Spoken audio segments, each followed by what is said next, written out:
లాలూ ప్రసాద్ యాదవ్కి అయితే ముస్లిం సామాజిక వర్గానికి సంబంధించినటువంటి నేతలు ఒక గట్టి షాకే ఇచ్చారు.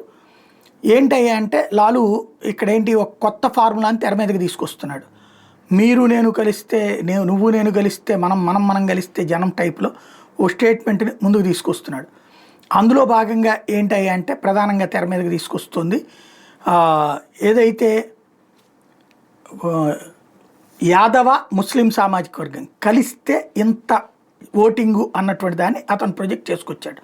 ఇప్పుడు అది కాస్త రివర్స్ అవుతుంది. ఎందుకయ్యా అంటే తాజాగా జరుగుతున్నటువంటి పరిస్థితిలో అక్కడ 19% ముస్లింలు ఉన్నారు. వీళ్ళు వచ్చేటప్పటికి యాదవులు 13% ఉన్నారు. ఇప్పుడు వాళ్ళు అదే పాయింట్ రైట్ చేస్తూ అంటే నువ్వు మాకు మాలిక్ ఎట్లా అవుతావు, నువ్వు మేము మీకంటే పెద్ద కాబట్టి ఆర్జేడీ కంటే ఎక్కువ సీట్లు తమకు కావాలంటున్నాయి ముస్లిం సంఘాలు. ఇది సంచలనం సృష్టిస్తోంది.